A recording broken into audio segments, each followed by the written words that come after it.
السلام عليكم ورحمة الله وبركاته. إن الحمد لله نحمده ونستعينه ونستغفره ونعوذ بالله من شرور أنفسنا ومن سيئات أعمالنا. من يهده الله فلا مضل له ومن يضلل فلا هادي له.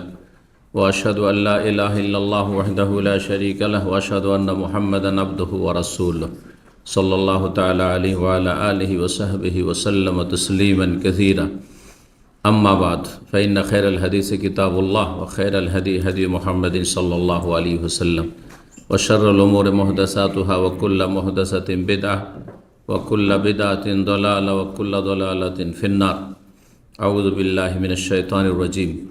إن الذين آمنوا وعملوا الصالحات كانت لهم جنات الفردوس نزلا. মহান আল্লাহর সমস্ত প্রশংসা যে আল্লাহ রাব্বুল আলামিন মানুষকে সৃষ্টি করেছেন এবং তাদের ঈমান, বিশ্বাস এবং আমলের ভিত্তিতে তাদেরকে দুই ভাগে ভাগ করেছেন। মুসলিম, আল্লাহর সামনে, আল্লাহর আদেশ নিষেধের সামনে আত্মসমর্পণকারী, যে আল্লাহর আদেশ নিষেধকে মেনে নেয় তার নাম মুসলিম। আর কাফের, অমান্যকারী, অবিশ্বাসী, অস্বীকারী, যে আল্লাহ রাব্বুল আলামিনের আদেশ নিষেধের সামনে আত্মসমর্পণ করে না, আল্লাহর আদেশ নিষেধের পরোয়া করে না, পালন করে না, না আল্লাহর আদেশ নিষেধ বিশ্বাস করে, না সে অনুযায়ী আমল করে, তাকে আল্লাহ কাফের, মুশরিক বলে আখ্যায়িত করেছেন। মানুষ যখন দুই ভাগে বিভক্ত তখন তাদের পরিণাম হচ্ছে দুটি, জান্নাত না হয় জাহান্নাম। অসংখ্য মানুষকে আল্লাহ রাব্বুল আলামিন জান্নাতের জন্য সৃষ্টি করেছেন, আবার অধিকাংশ আদম সন্তানকে আল্লাহ রাব্বুল আলামিন জাহান্নামের জন্য সৃষ্টি করেছেন, তাদের জন্য জাহান্নাম তৈরি করে রেখেছেন।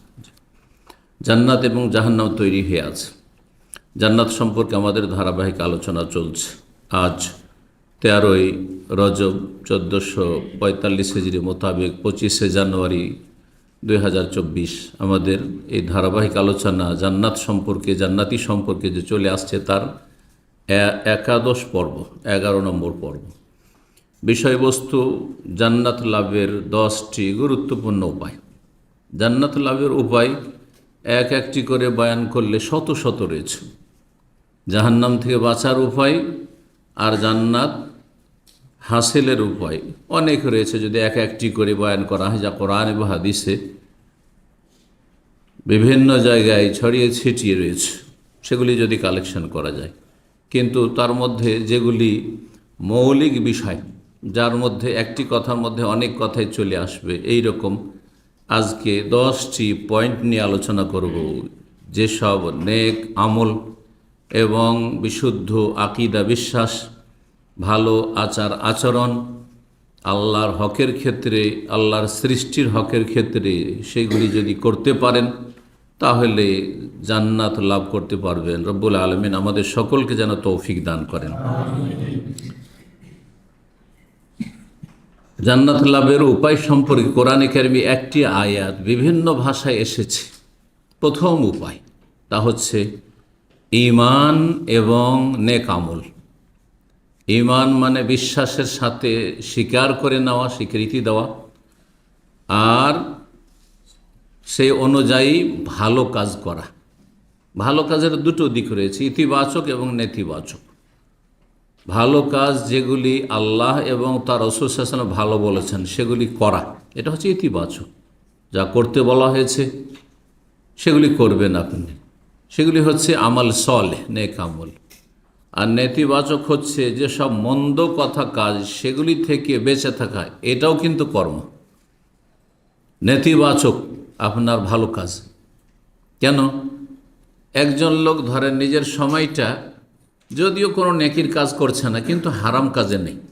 আমাদের আয়ুর দীর্ঘ একটা সময় কিন্তু এইভাবে কাটছে। যারা ভালো মানুষ, নেক মানুষ, আল্লাহর অনুগত, তাদেরও দীর্ঘ একটা সময় ধরেন 24 ঘন্টার মধ্যে কাটছে প্রতিদিন, যেই সময়টাতে কোনো নেকির কাজও করছেন না, কিন্তু গুনহার ধারে কাছেও নেই, গুনাহ থেকে দূরে আছেন। তাহলে এই সময়টা আপনার যেমন নেকিও হয় না, তো গুনাহও কিন্তু হয় না। নেকি যদি নাও হয় তো গুনাহ হয় না, তবে এই সময়টি তো নেকি হইতে পারে যদি সৎ নিয়ত থাকে। এই জন্য মুমিনের নিয়তে যদি সততা থাকে এবং নিয়তে যদি সততার ক্ষেত্রে বা সৎ আমলের ক্ষেত্রে ব্যাপকতা থাকে, যে আমি এই সময়টা যে ব্যয় করছি এটার মাধ্যমেও আমি আল্লাহ সন্তুষ্টি অর্জন করতে চাই, ভালো নিয়ত রাখি।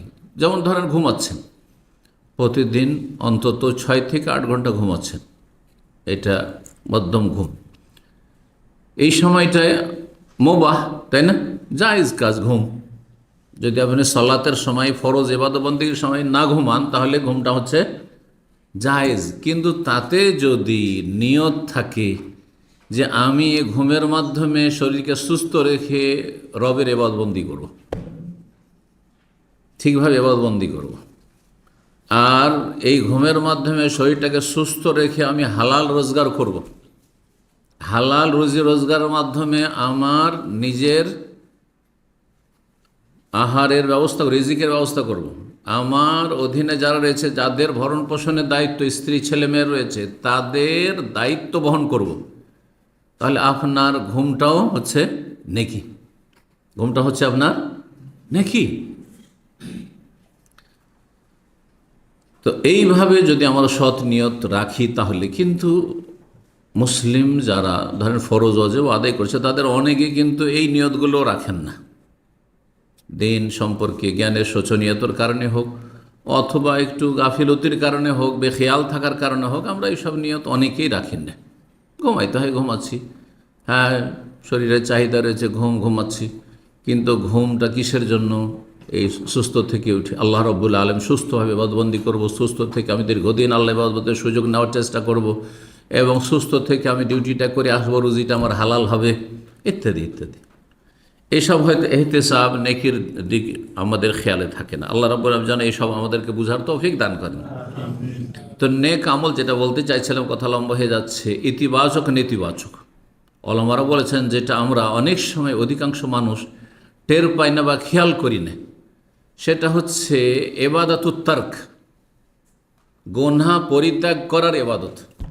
নেকি করার যেমন ইবাদত, যে এখন আপনি দিনের কথা শুনছেন, নেকি করছেন না, কিন্তু আপনি নীরব বসে আছেন আপনার রুমে অথবা লম্বায় শুয়ে আছেন, কোনো নেকিও করছেন না, জিকির আজকারও করছেন না, কোনো কোরআন তেলাওয়াতও করছেন না, আর কোনো গুনাহ করছেন না। এটা ইবাদাতুত তারক, গুনাহ পরিত্যাগ করে জীবনযাপন করার সময় অতিবাহিত করার ইবাদত নেকি।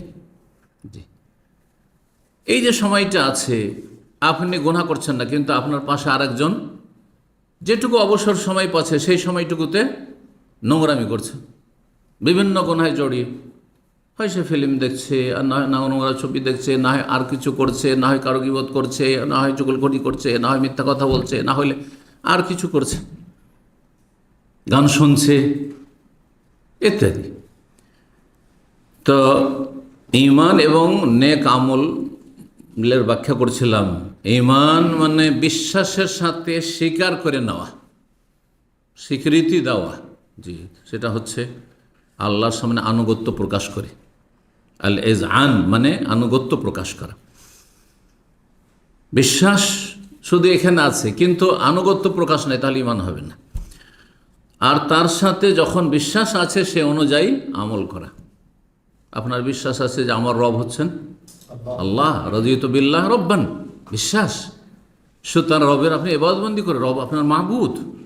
যখন মাবুদ, তো আপনার ইবাদত কোথায়? সুতরাং সে অনুযায়ী আপনি নিয়মিত ফরজ ওয়াজিব আদায় করবেন, আপনি তার অবাধ্যতা নাফরমানি থেকে নিজেকে বাঁচিয়ে রাখবেন আপনি।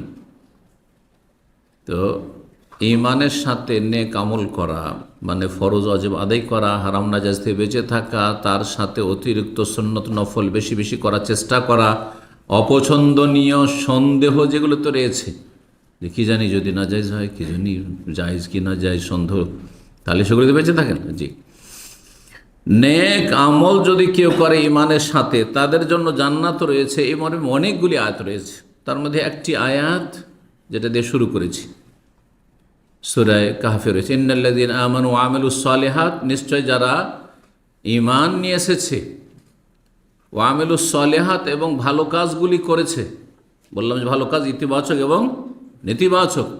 ভালো কাজ করেছেন, মন্দ কাজ করেননি, তাহলে ভালো মানুষ, আপনি ভালো কাজ করে সৎকর্মশীল। কানাত লাহুম জান্নাতুল ফিরদৌস, তাদের জন্য জান্নাতুল ফিরদৌসে নজুল্লা, তাদের জন্য আতিথ্যের ব্যবস্থা রয়েছে, মেহমান নওয়াজির ব্যবস্থা রয়েছে। আল্লাহ রব্বুল আলামিন সেখানে মেজবান, আর জান্নাতি সেখানে আল্লাহর মেহমান। সূরা বাকারা আয়াত নম্বর 82 আল্লাহ ইরশাদ করেছেন, ওয়াল্লাযীনা আমানু ওয়া আমিলুস সালিহাত উলাইকা আসহাবুল জান্নাতি হুম ফিহা খালিদুন। যারা ঈমানদার, বিশ্বাসী, অনুগত রবের সামনে, এবং যারা সৎকর্মশীল, ভালো আমলগুলি করে, উলাইকা আসহাবুল জান্নাত, তারাই তো হচ্ছে জান্নাতের অধিবাসী, তারাই তো জান্নাতি। হুম ফিহা খালিদুন, সেখানে তারা চিরকাল বসবাস করবে।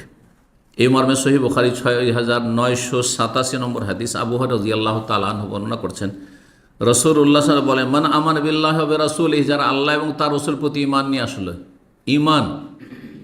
ঈমান মানে তাহলে আপনাকে আরেকটু প্রশস্ত আপনার চিন্তা চেতনা হইতে হবে। ঈমানের স্তম্ভ কয়টি? 6টি। তাহলে এই 6টি বিষয় যে বিশ্বাস করতে, মৌলিক বিষয়, এই 6টি মৌলিক বিষয়ের মধ্যে বাকি যেসব ইমানিয়াতগুলি রয়েছে সেগুলি এর অন্তর্ভুক্ত শামিল হবে। 6টি হচ্ছে আল্লাহর প্রতি ঈমান, তারপরে মালায়েকার প্রতি ঈমান, কিতাবসমূহের প্রতি ঈমান, রসুলগণের প্রতি ঈমান, পরকালের প্রতি ঈমান, আর ভালো মন্দ তকদিরের প্রতি ঈমান। আল্লাহর প্রতি ঈমানের মধ্যে আল্লাহর অস্তিত্ব, রুবুবিয়ত, উলুহিয়াত, আসমা সিফাত সব চলে আসে। আল্লাহ রাব্বুল আলামিন সম্পর্কে যতগুলি বিশ্বাসের দিক রয়েছে, ইতিবাচক নেতিবাচক। যখন মালায়েকা, তো মালায়েকার যত দিক রয়েছে সেগুলি চলে আসলো। যখন কিতাব সমূহের প্রতি, তখন কিতাবের প্রতি বিশ্বাস মানে আপনার কোরআন কারীমের প্রতি বিস্তারিত বিশ্বাস, আর অন্য অন্য আসমানি কিতাবের প্রতি বিশ্বাস। সেগুলি আল্লাহর আসমানি কিতাব ছিল, কিন্তু কোরআন কারীমের প্রতি বিশ্বাস মানে এক একটি আল্লাহর আদেশ নিষেধ জানা, মানা এবং সেই অনুযায়ী জীবনযাপন করা। সুতরাং আল্লাহ রাব্বুল সম্পর্কে কোরআন কারীমে যা রয়েছে তাই বিশ্বাস করবেন, আল্লাহর দ্বীন সম্পর্কে যা আছে তাই বিশ্বাস করবেন, ইত্যাদি। রসুলগণের প্রতি বিশ্বাস, তো রাসূলুল্লাহ সাল্লাল্লাহু আলাইহি ওয়াসাল্লাম যা নিয়ে এসেছেন সেটা আপনার দ্বীন। তার আদর্শ ছাড়া আপনার কাছে কোনো আদর্শ নেই, কোনো ব্যক্তি আদর্শ মানব আপনার কাছে নয়। এইভাবে পরকালের প্রতি বিশ্বাস, এক একটি বিষয় আল্লাহর সামনে হাজির হইতে হবে। কেউ দেখছেন না, কিন্তু আল্লাহ দেখছেন। সুতরাং ভালো কাজ করার ক্ষেত্রে আমার মানুষ জানার কোনো প্রয়োজন করে না তো, কারণ যিনি আমাকে দেবেন তিনি জানছেন, সামিউন বাসির, তিনি সব শুনছেন, জানছেন, দেখছেন। জি। আর লোক দেখানো কোনো উদ্দেশ্য থাকবে না। তারপরে গুনাহের ক্ষেত্রে মানুষ জানলো না, নির্জনে ঠিক আছে, কিন্তু আল্লাহ তো জানছেন। তাই এইভাবে যদি সত্যিকার ঈমান হয়, এই ঈমানের মৌলিক বিষয়গুলি বলছিলাম 6টি। ঈমানের শাখা প্রশাখা 70-এর বেশি, তাহলে সেগুলি শামিল আপনার ঈমানের ভিতরে, তাহলে পুরো ইসলাম চলে আসছে এইভাবে। তারপরে ইসলাম আর ঈমান, যখন শুধু ইসলাম বলবেন তো তাতে ঈমানও শামিল। সুতরাং ঈমান মানে এই 6টি বিশ্বাস করে জান্নাত নয়, তার মধ্যে 5 ওয়াক্ত সালাত, যাকাত, সিয়াম, রোজা, হজ সব আছে তার মধ্যে। যারা ঈমানদার, সৎকর্মশীল, তারাই হচ্ছে জান্নাতি, সেখানে চিরকাল বসবাস করবে। এই মর্মে রাসূলুল্লাহ সাল্লাল্লাহু আলাইহি ওয়াসাল্লামের হাদিস, মান আমানা বিল্লাহি ওয়া বিরাসূলিহি, যারা আল্লাহ এবং রাসূলের প্রতি ঈমান নিয়ে আসলো, আল্লাহর প্রতি, রাসূলের প্রতি ঈমান আছে, বিশ্বাস আছে, বিশ্বাস অনুযায়ী আমল আছে। সুতরাং ওয়া আকামাস সালাত, সালাত কায়েম করলো। এই না যে আমরা জাতিতে মুসলমান, আল্লাহ পরকালে সব বিশ্বাসী, কিন্তু নামাজ পড়েন বলছে, ওইটা করি না। কিসের বিশ্বাস আছে আপনার? যেটা যার বিশ্বাস সে অনুযায়ী কাজ করে। আপনার বিশ্বাস আছে আমার একামা শেষ হতে যাচ্ছে, পেরেশান হয়ে গেছেন একামার ইনওয়াল করার জন্য, না হলে আমি অবৈধ হয়ে যাব, এই কালকেই অবৈধ হয়। সে অনুযায়ী আমল করার জন্য আপ্রাণ চেষ্টা করছেন, পেটের জন্য, দুনিয়ার জন্য সব কাজ করছেন। যেমন বিশ্বাস তেমন আমল আপনার, তেমন কর্ম। কিন্তু দিনের ক্ষেত্রে অধিকাংশ মুসলিম নামকে অস্তে মুসলিম। ও আকামাস সালাত, সালাত কায়েম করলো, এটি হচ্ছে মুসলিম কাফের মাঝে পার্থক্য করে। ও সামা রমজান, রমজান মাসে সিয়াম পালন করলো। কারণ এই 3টি কাজ, আল্লাহর প্রতি ঈমান, শাহাদাত, তারপরে সালাত কায়েম করা, রোজা, এগুলো আমির গরিব সবার জন্য, ফকিরের জন্য। কিন্তু হজ জাকাত সচ্ছল ব্যক্তির জন্য, এই জন্য হয়তো এখানে উল্লেখ করা হয়নি, অথবা তখন পর্যন্ত জাকাতের কথা আছে, যেহেতু সিয়ামের কথা এসে সিয়ামের আগে জাকাতের এসে, সেই জন্য এই ব্যাখ্যা না করে সেটাই বলা যেতে পারে যে সকল স্তরের মুসলিম, গরিব হোক অথবা সচ্ছল হোক, সবার জন্য কি এই তিনটি ইসলামের রুকুন ফরজ, জি, 5 ওয়াক্ত সালাত কায়েম করা, কালমার শাহাদাত তার আগে, আর রমজান মাসের সিয়াম কান হাক্কান আলাল্লাহ। এই কাজগুলি যদি একটা গরিব মানুষ করে তাহলে আল্লাহর প্রতি তার হক হয়ে যায়। আল্লাহ অনুগ্রহপূর্বক নিজের ওপর এই দায়িত্ব নিয়ে নেন কি, যে ইউদখিলাহুল জান্নাহ, তাকে আল্লাহ জান্নাত দেবেন, জান্নাতে দাখিল করবেন। জাহাদা ফি সাবিলিল্লাহ, যদি সুযোগ সুবিধা পায় তাহলে আল্লাহ রাস্তায় জিহাদ করলো, কিন্তু যেমন আজকাল সুযোগ সুবিধা নেই, জিহাদের রাস্তা বন্ধ হয়ে আছে। হ্যাঁ, যে কোনোভাবে বন্ধ থাকে না কেন, বন্ধ আছে। মুসলিমদের দুর্বলতার কারণে, শর্ত পূরা না হওয়ার কারণে, বা রাষ্ট্রীয় আমাদের নেতৃত্ব না থাকার কারণে, ওই রকম যে কারণ নেতৃত্ব ছাড়া ইসলামে জিহাদের নেই। সব আমলের যা শর্ত আছে, রোজা রাখারও শর্ত আছে। ভাই, আপনি যদি খুব অসুস্থ থাকেন আর সে অবস্থায় রোজা রাখেন, আপনি গুনাহগার। এমনকি সফরে গিয়ে রমজান মাসে বড় কষ্ট হচ্ছে, তারপর যদি বলেন গায়ের জোরে আমি রোজা রাখবো, তো গুনাহগার। নবী সাল্লাল্লাহু আলাইহি ওয়াসাল্লাম বলছেন না ফরমান, না ফরমান, না ফরমান। চিন্তা করুন আপনি, সব কাজ। হজের জন্য শর্ত নেই, এদিকে বিবির পেটের খাবার নেই, বাড়ি ঘর নেই, হ্যাঁ, আর ঋণের বোঝা চেপে আছে, আর এদিকে হজে সেজেছে। হারাম হজ করে, এরকম অবস্থা হজ করা হারাম। আগে ঋণ পরিশোধ করেন মানুষের, জি। তো ওই রকমই জিহাদের বিষয়টি, তাই নবী সাল্লাল্লাহু আলাইহি ওয়াসাল্লাম বলছে জাহাদা ফি সাবিলিল্লাহ, সুযোগ সুবিধা হইলে আল্লাহর রাস্তায় জিহাদ করলো। আও জালাসা ফি আরদিহা, অথবা নিজের মাতৃভূমিতে বসবাস করলো, গেল না কোথাও বাড়ির বাইরে, ঘরে একজন চাষি কৃষক, সারা জীবন ওই পল্লীগ্রামে বাস করেছে, বেদুইন ওই বেদুইন, সারা জীবন ওই বেদুইন হয়ে বকরি ছাগলের পালার উটের পালের সাথে বসবাস করেছে। আল্লাতি ওয়ালাদা ফিহা, যেখানে তার জন্মস্থান, সেখানে সারা জীবনটা কেটে গেছে, ব্যাস। পালন করেছে কি, শাহাদাত ঠিক আছে, লা ইলাহা ইল্লাল্লাহ মুহাম্মাদুর রাসূলুল্লাহ, ঈমান, আর 5 ওয়াক্ত সালাত ঠিক আছে, আর সিয়াম ঠিক আছে, গরিব মানুষ, সুতরাং তার যাকাত নেই, হজ নেই, জান্নাত দেবেন আল্লাহ। ফাকালু ইয়া রাসূলুল্লাহ, সাহাবী হে আল্লাহ রসুল, আফালা নুবাশশিরুন নাস, তাহলে মানুষজনকে জানিয়ে দেব নাকি, এত বড় একটা সুসংবাদ যে এই কাজটি করলে শর্টকাটে জান্নাত, শর্টকাট রাস্তা, জানিয়ে দেব।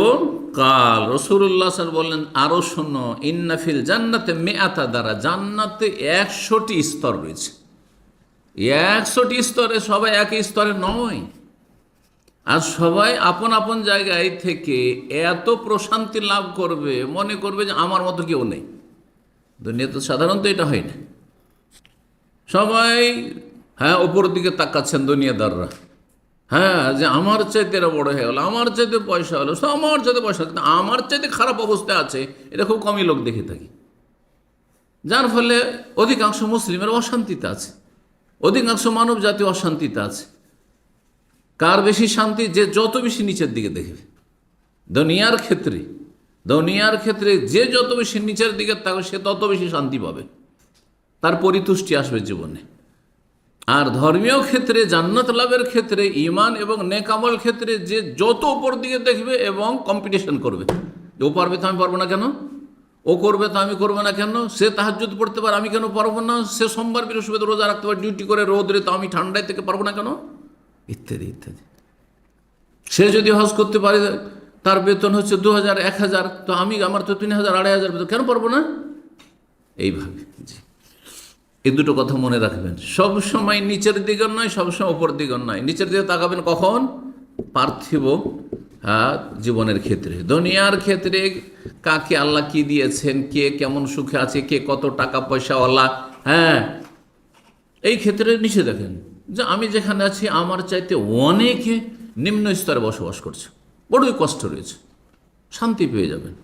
দিনের ক্ষেত্রে, ধর্মের ক্ষেত্রে নিচের দিকে তাকালে হবে না, আরে আমি তো 4 ওয়াক্ত পড়ছি, আরে কেউ 1 ওয়াক্তও পড়ে না, এটা তাকালে জাহান্নামী, হ্যাঁ, জান্নাত পাবেন না। তাহলে ওপর দিকে তাকাই থাক, আমার ফরজ আসবে ঠিক আছে কিনা, হারাম নাজায়েজ থেকে বেঁচে থাকছে কিনা।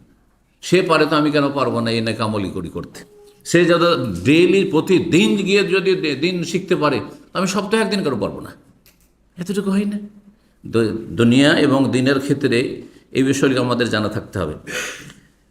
তো নবী সাল্লাল্লাহু আলাইহি ওয়াসাল্লাম বলে জান্নাতে 100টি মর্যাদা রয়েছে, 100টি স্তর রয়েছে। আদাল্লাহু লিল মুজাহিদিনা ফি সাবিলিল্লাহ, বিশেষ করে যা আল্লাহ রাস্তার জিহাদকারী তাদের জন্য প্রস্তুত করে রেখেছে। মা বাইনা দারাজাতাইন, দুটো স্তরের মাঝে। এই নয় যে বাস একটা তলা দুনিয়ার, ধরেন 100 তলা একটা বিল্ডিং আছে, তো কী ভাবছেন যে একটা তলাই তো এইটুকু কয়েক হাত, তাই না? না না না, এরকম নয়। বলছেন যে দুটো মর্যাদা, দুটো স্তরের মাঝে কতটা দূরত্ব, কামা বাইনা সামাইওয়ালা, যেমন আসমান জমিনের দূরত্ব 500 বছর রাস্তা। সুতরাং আল্লাহর কাছে চাইতে গিয়ে কার্পণ্য করবে না, হ্যাঁ, হীনমন্যতায় ভুগবে না যে আমি তুচ্ছ মানুষ, পাপি তাপি মানুষ, অত বড় চাওয়া পাওয়া আমার নেই, কোনো রকম করে জান্নাতের গেটখানে একটু ধাক্কা দিয়ে ঢুকিয়ে দিলে হইল। না না না না, এরকম না। ফাইজা আলতমুল্লাহ, যখন আল্লাহর কাছে চাইবে ফাসালুহুল ফিরদৌস, জান্নাতুল ফিরদৌস তলব করি। ফিরদৌস প্যারাডাইস, এখান থেকে ইংরেজিতে প্যারাডাইস বলা হয়। ফাইন্না আওসাতুল জান্নাত, সেটাই হচ্ছে জান্নাতের মধ্যবর্তী স্থল, আর আওসাত মনে হয় শ্রেষ্ঠ জায়গা। ও আলাল জান্নাত, জান্নাতের উচ্চ স্তর। ফাওকাহু আরশুর রহমান, তার উপর রহমানের আরশ রয়েছে। অমিনহু তাফাজ্জারু আনহার, সেখান থেকে জান্নাতের নদী নালা প্রবাহিত হয়েছে।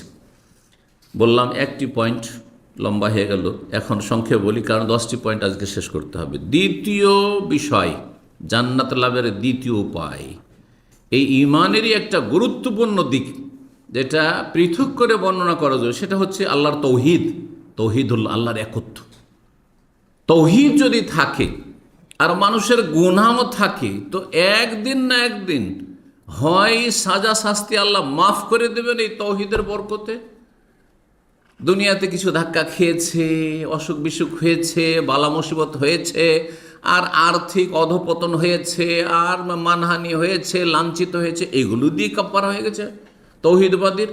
আর না হইলে কবরের জীবনে গিয়ে কবরে আযাব দিয়ে কাফারা হয়েছে, তাতেও যদি কাফারা হয় না তৌহিদবাদী ব্যক্তির, না আজকালকার আবার দেশীয় তৌহিদি জনতা নয়, সব মাজার পূজারি আর পীর পূজারি আর সুফি বেদাতি, আর বলছে তৌহিদি জনতা। না না, এরা তৌহিদ জনতা নাই, তৌহিদ বুঝেই না তারা। বরং তৌহিদদের কথা তাদেরকে যদি বলা হয় তো গায়ের জ্বালা, তৌহিদ কত প্রকার, কি কি একটু ব্যাখ্যা করবো জানো, তাও জানে না। আবার এরা তৌহিদি জনতা, এরা তৌহিদি জনতা না। তৌহিদি জনতা মানে জাতীয়তার মুসলিম, শুধু জাতিতে মুসলিম এমনটা নয়। তৌহিদ বুঝে, তৌহিদের রুবুবিয়াত কাকে বলে বুঝে, তৌহিদুল উলুহে ইবাদা কাকে বলে বুঝে, তৌহিদুল আসমা সিফাত কাকে বুঝে, সার্বিক জীবনে তৌহিদ প্রতিষ্ঠা করে। তৌহিদের বিপরীত বড় শিরক, ছোট শিরক, মুনাফিকি, কুফরি, বড় কুফরি, ছোট কুফরি, সবগুলি থেকে মুক্ত থাকে। সুতরাং তাদের মধ্যে থাকবে না অন্ধভক্তি, কোরআন হাদিস ছাড়া অন্য কোনো অন্ধভক্তি থাকবে না, কোনো ব্যক্তির, কোনো দলের, কোনো গোষ্ঠীর। তাদের মধ্যে থাকবে না কুসংস্কার, তাদের মধ্যে অলৌকিক লক্ষণ থাকবে না, তাদের মধ্যে তাবিজ তোমার থাকবে না, তাকাবালা, টোটকা ফোটকার ভ্রান্ত বিশ্বাস এসব থাকবে না, ইত্যাদি ইত্যাদি। আল্লাহ ছাড়া অন্যের সাথে অন্তরের সম্পৃক্ততা থাকবে না। অধিকাংশ মানুষ নামাজি, তারপরেও যার কাছে যত বেশি পায় তার সাথে সবসময় কলব ঝুলে আছে, অন্তরের সম্পৃক্ততা। এই কলবের সম্পৃক্ততা রবের সাথে হইতে হবে, জি, না হলে তৌহিদ পরিপন্থী বিষয়গুলো। কোনোটাতে তৌহিদ দুর্বল হয় আর কোনোটা তৌহিদ নষ্ট হয়, সবগুলি তৌহিদ নষ্ট হয় না। আল্লাহর তৌহিদ যদি ঠিক থাকে, বলছিলাম, তো একদিন না একদিন জান্নাত পাবেন। এমনকি জাহান্নামে যদি যেতে হয় তো চিরস্থায়ী জাহান্নামী হবে না। যেই ব্যক্তি শিরক মুক্ত, কুফরি মুক্ত, আর সে ঈমানকে রক্ষা করেছে, মানে 5 ওয়াক্ত সালাত পড়েছে, সে চোরও যদি হয়, ডাকাতও হয়, বেঈমানও হয়, মিথ্যুকও হয়, সুদখোরও হয়, আর ঘুষখোরও হয়, বিভিন্ন পাপ করেছে, ফিল্ম দেখেছে, তার মানে এই কথা বলছে না যেগুলো করেন, দুনিয়ার ধাক্কা খাবেন, লাঞ্ছিত হবেন, কবরের আযাবের সম্মুখীন হবেন, আর জাহান্নামের শাস্তি পাবেন, এগুলোর জন্য প্রস্তুত থাকলে সেগুলো করেন। কিন্তু আবার শুরু থেকে যদি আল্লাহর আযাব থেকে যদি মুক্তি পেতে চান, তাহলে পাপ মুক্ত পুরোপুরি থাকে, পুরোপুরি তৌহিদবাদী হন, মানে তৌহিদের বাস্তবায়ন করুন। কিন্তু তৌহিদ ঠিক আছে, বিভিন্ন পাপে জড়িয়ে আছে, কোনো একদিন জান্নাতে যেতে পারে 5 ওয়াক্ত নামাজি যদি হয় তার সাথে। কারণ 5 ওয়াক্ত নামাজ তৌহিদের বাস্তব রূপ, তৌহিদ যে আছে এর বাস্তব প্রমাণ, জি, প্রুফ।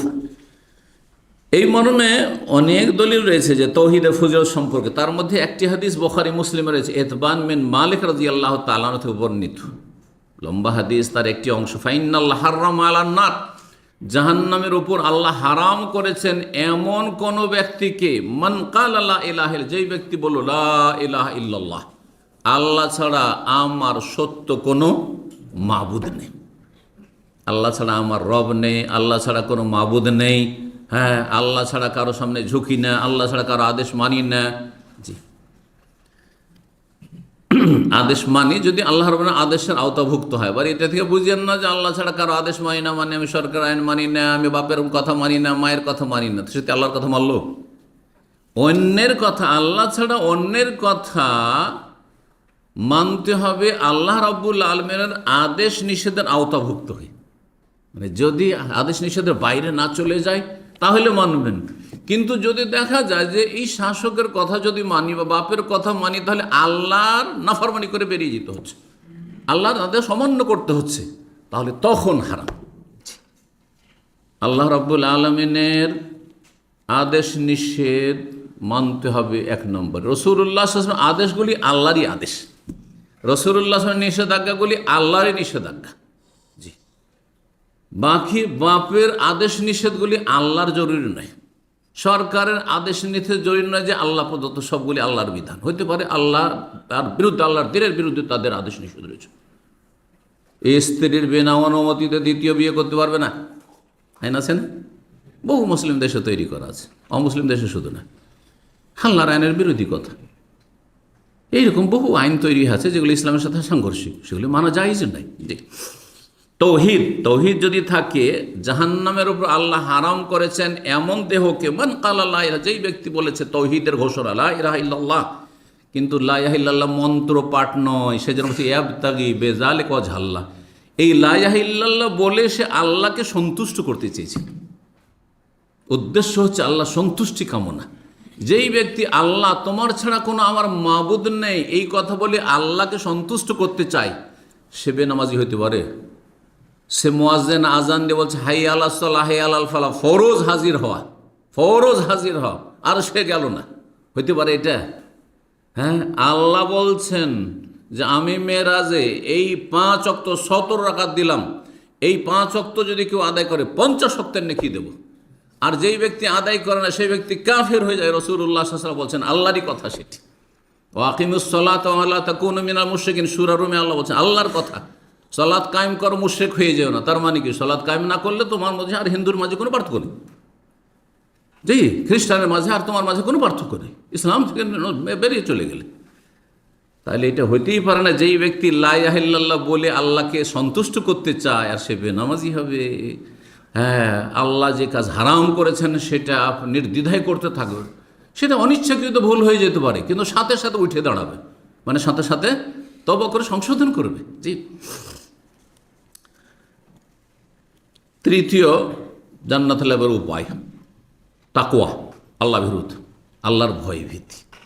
এটা বহুবার জান্নাতের আলোচনা তো বলেছি, আর আমি প্রায় বলতে থাকি যে যেই মানুষ দুনিয়াতে 50-60 বছর থেকেছে, আর ওতে তো সাবালক হইতে হইতে 15 বছর গেছে, তারপরে যে কয়টা বছর বাঁচে, বাকি 15 বছর থেকে শুরু করে মরণ পর্যন্ত যতক্ষণ হুঁশ থেকেছে, এই সময়কালটা যদি আপনি আল্লাহর ভয়ে জীবনযাপন করে থাকেন, তাহলে আখেরাতে মরার পরে কোনো ভয় নেই। আর যদি এখানে কোনো না ভয় করেন, কোনো ভয় নেই, আমার যা ইচ্ছা তাই করব, যা ইচ্ছা তাই বলবো, যেমন ইচ্ছা তেমন চলবো, তোমার কাজ তুমি করো, আমি নামাজ পড়ি না পড়ি তাতে তোমার কি, আমি মদ খাই তাতে তোমার কি, আমি হারাম খাই তাতে তোমার কি, আমি কি করছি না করছি সেটাতে তোমার দেখার কি আছে। এইভাবে যারা জীবনযাপন করে নির্ভীক থাকলো দুনিয়াতে ভয় নেই, তো আখেরাতে অবশ্যই ভয় আছে, আর সেটা হচ্ছে জাহান্নামে ভয়, আর অবশ্যই জাহান্নামে যেতে হবে। তাকওয়া, আল্লাহ ভীরুতা। কোরআনে কারিমে অনেকগুলি আয়াত রয়েছে যেগুলির সার কথা বিভিন্ন ভাষায়, যে জান্নাত আল্লাহ তৈরি করেছেন কার জন্য? যার আল্লাহর ভয়ে কি করে, ভালো কাজ করে, আল্লাহর ভয়ে মন্দ কাজ থেকে বেঁচে থাকে, মুত্তাকিন, যাদের মধ্যে তাকওয়া রয়েছে। সূরা আলে ইমরানের আয়াত নম্বর 133-এ দেখেন আল্লাহ বলছেন ওয়াসারিউ ইলা মাগফিরাতিন মির রাব্বিক ওয়া জান্নাতিন আরদুহাস সামাওয়াতু ওয়াল আরদু উইদ্দাত লিল মুত্তাকিন। তোমরা কম্পিটিশন করো, দৌড় দাও, ঝাঁপ দাও ইলা মাগফিরাতিন মির রাব্বিক, রবের মার্জনার উদ্দেশ্যে, যে আল্লাহ যেন আমাকে ক্ষমা করে দেয়, যেন সমস্ত মানুষকে ক্ষমা করে। ক্ষমা যদি পেতে চাও তাহলে দৌড় দাও আল্লাহর দিকে। আর কি ওয়াজান্নাতিন, এমন জান্নাত হাসিলের জন্য দৌড় দাও আরদুহাস সামাওয়াতু ওয়াল, যার প্রস্থ হচ্ছে আসমান জমিনের মতো, উইদ্দাত লিল মুত্তাকিন, যেটি প্রস্তুত করা হয়েছে আল্লাহ ভীরুদের জন্য। আল্লাহর ভয়ে যারা জীবনযাপন করে, আল্লাহর ভয় নেই, সবসময় একটা আল্লাহর ভয় আছে অন্তর, যার ফলে সত্য কথা বলে, মিথ্যা কথা বলে না, হালাল খায় হারাম খায় না,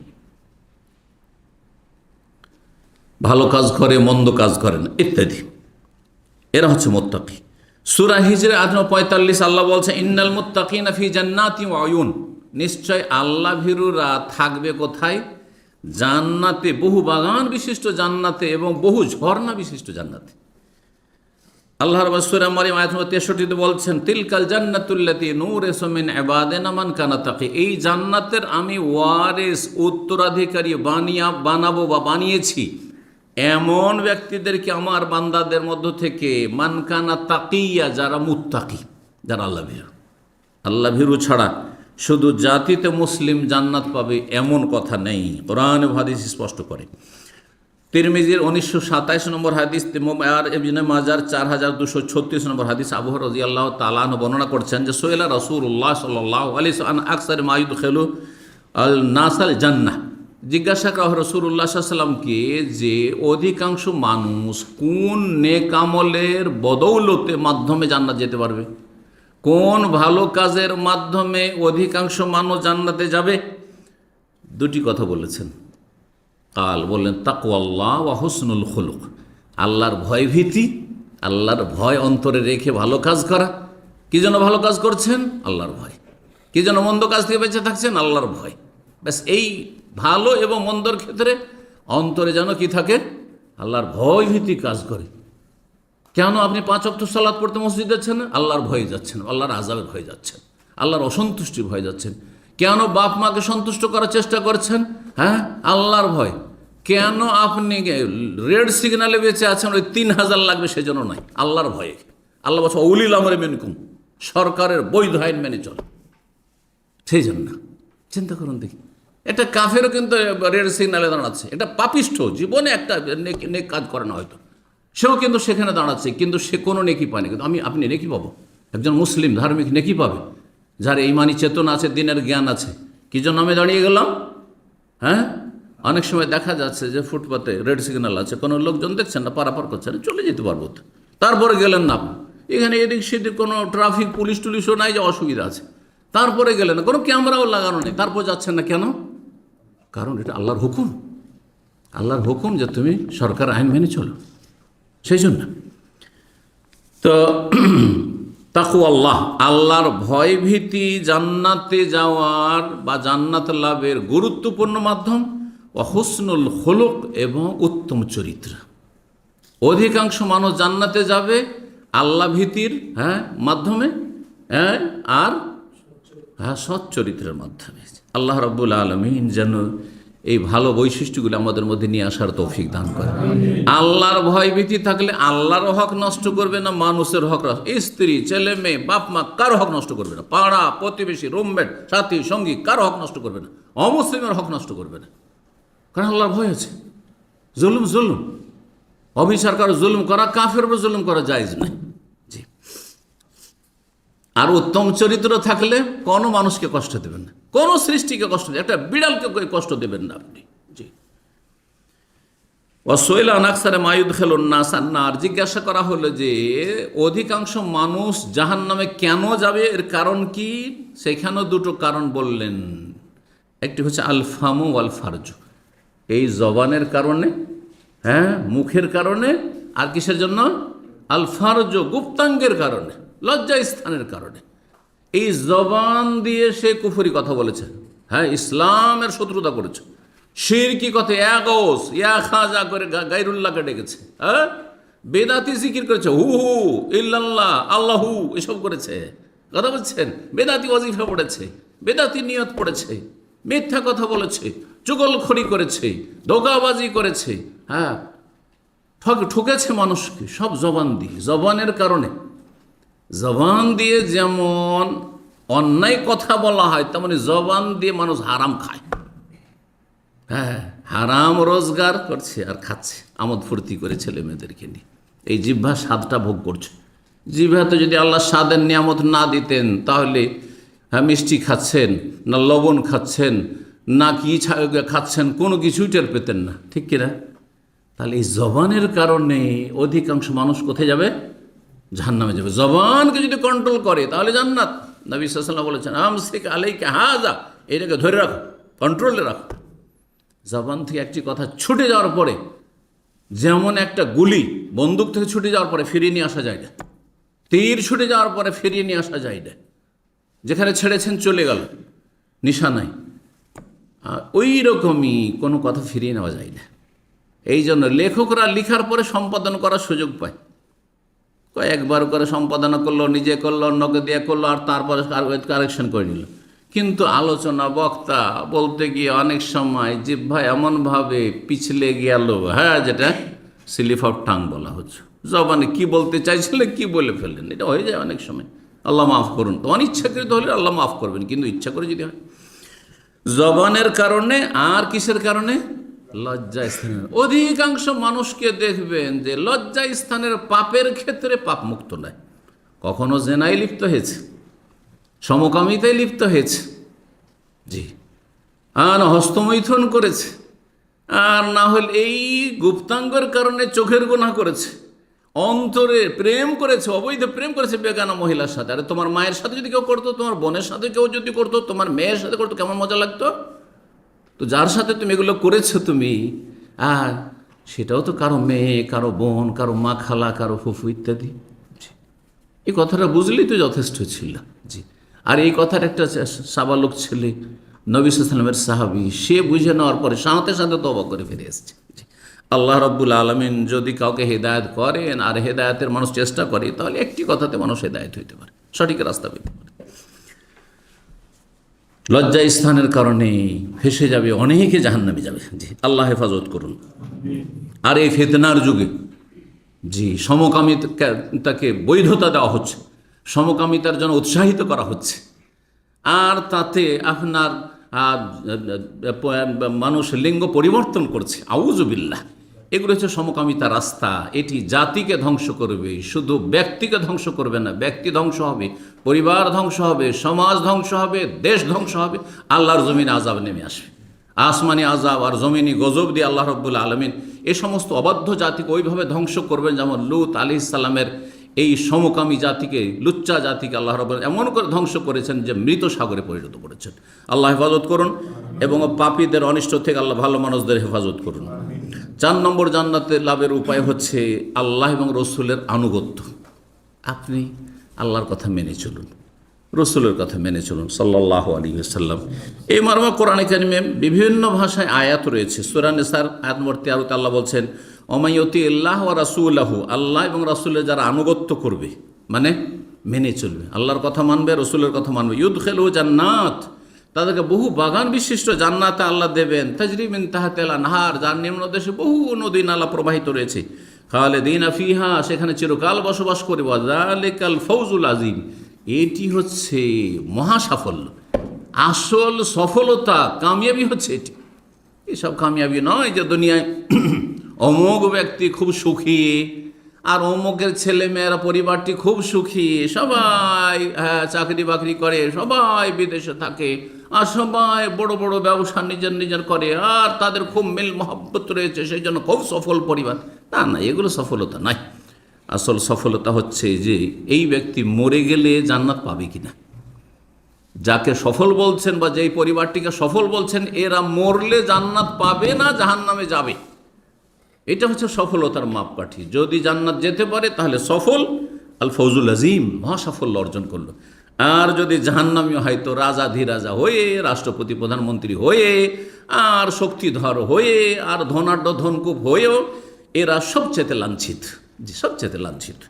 মাত্র কয়েকদিনের সুখ আর আমোদ ফুর্তি অবৈধ, আর তারপরে মাতাউন কালিলুন সুম্মা মাওয়াহুম জাহান্নাম। আল্লাহ কোরআনে কারীমে সূরা আলে ইমরানে বলছেন, লা ইয়াগুররান্নাকা তাকাল্লুবুল লাযিনা কাফারু ফিল বিলাদ, যারা সারা বিশ্বে আপনার বড়ই দাম্ভিকতার সাথে বিচরণ করে বেড়াচ্ছে, এদের দাম্ভিকতার বিচরণ তোমাদেরকে যেন প্রতারিত না করে, ধোকায় না ফেলে দেয়। হায় রে, কী যে ভোগ বিলাসের জীবন, আর এদের জন্য স্পেশাল জেট, আর এদের যখন বহর চলে তখন এদের শত শত সামনে পিছনে গাড়ি, আর এরা যখন কোথাও যায় তাদের সাথে তাদের সফর সঙ্গী হচ্ছে কয়েক শত সফর সঙ্গী, এতগুলো ফ্লাইট তাদের সাথে যাচ্ছে, আর কি তাদের ভোগ বিলাসের জীবন। লায়া গৌরান্নাকে, এই ধোকায় পড়িও না, প্রতারিত হইও না। মাতাউন কালিল, সামান্য তুচ্ছ ভোগের সামগ্রী, ক্ষণিকের সামগ্রী। সুম্মা মাওয়াহুম জাহান্নাম, যদি ঈমান আমল না থাকে, আল্লাহ রসুল আনুগত্য না থাকে, তাহলে তারপরে তাদের বাসস্থান হচ্ছে জাহান্নামে। আল্লাহ হেফাজত করুন, এবং আল্লাহ রাব্বুল আমাদেরকে যেন দুনিয়া আখিরাতের শান্তি দান করেন, সমস্ত অনিষ্ট ফিতনা থেকে আল্লাহ হেফাজত করেন। আল্লাহ এবং রসুলকে মানলে জান্নাত, আর অমান্য করলে জাহান্নাম। এই মর্মে সহিহ বুখারী 6851 নম্বর হাদিস, খুব প্রসিদ্ধ হাদিস। রাসূলুল্লাহ সাল্লাল্লাহু আলাইহি ওয়াসাল্লাম একবার বললেন, কুল্লু উম্মতি ইয়াদখুলুনাল জান্নাহ ইল্লা মান আবা, আমার উম্মতের প্রত্যেকে জান্নাতে যাবে, তবে যে অস্বীকার করবে জান্নাতে যেতে, সে যেতে পারবে না। আমার উম্মতের সবাই জান্নাতে যাবে, একমাত্র কে জান্নাতে যেতে পারবে না? যে অস্বীকার করবে। সাহাবীরা অবাক হলেন, জান্নাতে যেতে আবার কি অস্বীকার? আমি জান্নাতে যেতে চাই না। দুনিয়াতে আছে, বলছেন যে ভাই আপনি শিরিক করিয়েন না। কে বললো শিরিক? এটা হ্যাঁ, এই ওলিয়া ছাড়া তো আল্লাহকে পাওয়া যাবে না। এই গস কত ছাড়া মাজারে না গেলে তো আল্লাহকে পাওয়া যাবে না। পীর না ধরলে তো যার পীর নেই তার পীর শয়তান। কথা বোঝা গেছে? কে বললো শুধু নামাজ পড়লে হয়? আমার অন্তর সাপ আছে। এক শ্রেণীর শয়তানগুলো বলছে না? জি। তো বলছেন এরাই জান্নাতে যেতে চায় না। কুল্লু উম্মতি ইয়াদখুলুনা, আমার উম্মতের সকলে জান্নাতে যাবে, তবে যে অস্বীকার করবে। কালু ইয়া রাসূলুল্লাহ, সাহাবে আল্লাহ রসুল, ওমাইয়া বা, এমন কি হতভাগা আছে জান্নাতে যেতে চাইবে না? আমি যাবো না। কাল মান আতানি দাখালাল জান্নাহ, যে আমাকে মানলো সে জান্নাতে চলে গেল। ওমান আসানি, আর যে আমার নাফরমানি করলো, রাসূলুল্লাহ সাল্লাল্লাহু আলাইহি সাল্লামের আনুগত্য করল না, অবাধ্য, আমি মানি না। বলছেন বা নিয়ত পড়তেন না, রাসূলুল্লাহ জীবনে পড়েননি। না না না না, আমাদের হুজুররা জানে না। আরে কোথায় রাসূলুল্লাহর সামনে আছে তার এই জাহিল হুজুরগুলোকে, কথা বুঝতে পারছেন? বাপ দাদা ধর্ম করা আছে, রাসূলুল্লাহ সাল্লাল্লাহু আলাইহি ওয়াসাল্লামের ওহির বিধানের সামনে রাখছে, কি করে জান্নাতে যাবে? ওমান আসানি, আর যারা আমার নাফরমানি করে, বিরুদ্ধাচরণ করে আমার সামনে অন্যকে আদর্শ হিসাবে পেশ করবে, ফাকাদ আবা, সে জান্নাতে যেতে অস্বীকার করল। তো রাসূলুল্লাহ সাল্লাল্লাহু আলাইহি ওয়াসাল্লামকে মানলে আল্লাহকে মানা হয়, আল্লাহ রসুলকে মানলে আল্লাহর কাছে চাইতে হবে, আল্লাহর ইবাদতবন্দি করতে হবে, রসুলের তরিকায় জীবনযাপন করতে হবে। এইভাবে আল্লাহ এবং তার রসুল সাল্লাল্লাহু আলাইহি ওয়াসাল্লামকে মানলে জান্নাত, না মানলে জাহান্নাম। জান্নাতে যাওয়ার 5 নম্বর ওসিলা, আল্লাহর সন্তুষ্টির জন্য দ্বীনের জ্ঞান অর্জন যদি করেন। এই যে দ্বীন শিখার জন্য আসছেন, সেটা মাদ্রাসার ছাত্র বয়সে মাদ্রাসায় হোক, হেফজখানায় আপনার হেফজের বয়সে হোক, আর আপনার ইসলাম সেন্টার সৌদি আরবে যে কোনো বা বয়সের কোনো আপনার কোনো নির্ধারিত নেই, সময়সীমা নেই যে এই সময়টা শুধু শিখতে হবে। এলেম শিখার সময় মায়ের দোলনা, মায়ের কোল থেকে শুরু করে একবারে লাহাদ পর্যন্ত, মাহাদ থেকে লাহাদ পর্যন্ত। মাহাদ মানে মায়ের কোল, আর লাহাদ মানে হচ্ছে কবর, বগলি কবরকে লাহাদ বলা হয়। এলেম শেখার কোনো বয়স নেই। 60 বছর, 70 বছর, 80 বছর, 90 বছর, দাড়ি সাদা হয়ে গেছে, সারা জীবন লেখাপড়া করছি, তারপরে প্রতিদিন লেখাপড়া করছি। আপনারা তো শুনলেন, কিছু মনে থাকলো, না থাকলো, কিন্তু আমি এটাকে কতবার পড়েছি, কতবার এটাকে সেট করেছি, তরতিব দিয়েছি, তারপরে রেফারেন্সগুলো কালেকশন করেছি, কোন হাদিসে আছে, তো কত নম্বর হাদিসে আছে, হাদিসটা সহি না জয়ীফ, কোন আয়াতে আছে। তো এমনিতে তো এই লেখাপড়ার ফজিলত নেই? অবশ্যই আছে। যে যতটা লেখাপড়া করছে তার ততটা বেশি ফজিলত রয়েছে। কেউ যদি দ্বীনের এলেম হাসিল করে, জ্ঞান অর্জন করে আল্লাহর সন্তুষ্টির জন্য, আবার দুনিয়ার গরজ যদি থাকে তাহলে কিন্তু কিছু পাওয়া যাবে না। দুনিয়ার গরজ যে কোনো গরজ হইতে পারে, এই জন্য যে কারো পেশা, সেই জন্য তার এটা পেশা, সেই জন্য করছে। এই জন্য যে মানুষের কথা বা সমালোচনা এড়াতে পারলো না, সেই জন্য দুটো কথা ইসলামের বললো বা এলেমের চর্চা করলো, না, চক্ষু লজ্জায় করলো, অথবা চলরে সেখানে গেলে একটু ভালো খেতে টেতে পাওয়া যাবে সেই জন্য আসলো। এইটাও দুনিয়ার গরজ, আল্লাহ সন্তুষ্টির জন্য নয়। কিন্তু যদি সত্যি আল্লাহ সন্তুষ্টের জন্য দিন কেউ শেখে, তাহলে এটি জান্নাতে যাওয়ার গুরুত্বপূর্ণ একটি উপায়। লম্বা হাদিসের অংশ, সময়ের স্বল্পতার জন্য সে অংশটুকু বলছি যেটার আজকের বিষয়ের সাথে সম্পর্ক। বিষয় কি? জান্নাত লাভের উপায়। জান্নাত লাভের 5 নম্বর উপায় হচ্ছে আল্লাহকে সন্তুষ্ট করার জন্য আল্লাহর দ্বীন সম্পর্কে যদি আপনি জ্ঞান অর্জন করেন। সহিহ মুসলিমের 4867 নম্বর হাদিস বলছেন রাসূলুল্লাহ, ওয়ান সালাকা তারিকান, কেউ যদি কোনো রাস্তায় হাঁটে, কেউ হেঁটে এসছেন, কেউ গাড়িতে এসছেন, কেউ মাদ্রাসা হেঁটে যাচ্ছে, কেউ সাইকেলে যাচ্ছে, কেউ বাইকে যাচ্ছে, কেউ বাপের গাড়িতে যাচ্ছে, রিক্সায় যাচ্ছে, রাস্তা এক কথায়, কেউ দূরে যাচ্ছে, কেউ কাছে যাচ্ছে। ইয়ালতামিসু ফিহি ইলমান, উদ্দেশ্য হচ্ছে দ্বীনের এলেম শিখা, এলেম তলাশ করা। সাহালাল্লাহু লাহু বিহি তারিকান ইলা জান্নাত, তাহলে আল্লাহ জান্নাতের রাস্তাকে তার জন্য সহজ করে দেবেন। জান্নাতের রাস্তায় আছেন আপনি, জান্নাতের রাস্তায় চলছেন। আল্লাহ রাব্বুল আলামিন আমাদেরকে জান্নাতে হিসাবে কবুল করেন, ইখলাসের সাথে ইলম হাসিলের তৌফিক দান করেন, আমল করার তৌফিক দান করেন এবং কোরআন সুন্নাহর ওয়াহির বিধানের দিকে মানুষকে দাওয়াত দেওয়ার তৌফিক দান করেন। 6 নম্বর জান্নাত লাভের উপায় হচ্ছে সিলাতুর রাহিম, আত্মীয়তার সুসম্পর্ক বহাল রাখা, বরং অটুট রাখা, মজবুত করার চেষ্টা করা। হ্যাঁ, কেউ রাখতে চায় না, আপনি রাখতে চাইছো। অনেক আত্মীয় আছে, শুধু তুমি যেমন আমি তেমন এরকম করলে হবে না। হাদিসে এরকম কথা আছে, স্পষ্ট আছে, লাইসাল ওয়াসিল বিল মুকাফি, সহিহ মুসলিমের একটি হাদিস। ওই ব্যক্তি আত্মীয়তার সুসম্পর্ক বহাল রাখনেওয়ালা ব্যক্তি নয় যেই ব্যক্তি বদলা দেয়। তুমি যেমন আমি তেমন। তুমি যদি একবার টেলিফোন করো তাহলে আমি করব, আমার বড় ভাই যদি একবার টেলিফোন করে আমি তাকে একবার করব, আমার ছোট ভাই যদি টেলিফোন করে তাহলে করব, যদি একবার 2বার করব না করে আর করব না। বোঝা গেছে? সে যদি আমার বাড়ি আসে তাহলে ওর বাড়ি যাব, সে যদি না আসে আমি যাব না। সে যদি আমাকে আকিকার দাওয়াত দেয় আমি দেবো, না হলে দেবো না। আমাদের সেরকম আছে না? হ্যাঁ, পরের সাথে সম্পর্ক, কারণ ওর সাথে খাতির আছে সেই জন্য, কিন্তু নিজের মায়ের পেটের ভাই বোনের সাথে সম্পর্ক অনেকের নেই। হ্যাঁ, আকিকার গোস্ত ফিরিয়ে দিল, নিল না, রিজেক্ট। কোরবানি গোস্ত ফিরিয়ে দিল। হ্যাঁ, কোনোদিন জীবনে তলাশ নেবেন না, ফুফু খালার কেউ খোঁজ খবর নেবেন না, এমন হইলে হবে না। সিলাতুর রাহম আল্লাহ সন্তুষ্টির জন্য, যে এই রক্তের সম্পর্ক আমি বহাল রাখার জন্য, আল্লাহকে রাজি করার জন্য আমার দুনিয়াতে রুজিতে বরকত হবে, আমার আয়ুতে বরকত হবে। জান্নাত লাভের গুরুত্বপূর্ণ মাধ্যম হচ্ছে আত্মীয়তার সুসম্পর্ক বহাল রাখা। সে খারাপ আচরণ করলে কি হবে, সে কষ্ট দিলে কি হবে, আমি কষ্ট দেব না তাকে। সহিহ বুখারী 1309 নম্বর হাদিস, সহিহ মুসলিমে 15 নম্বর হাদিস।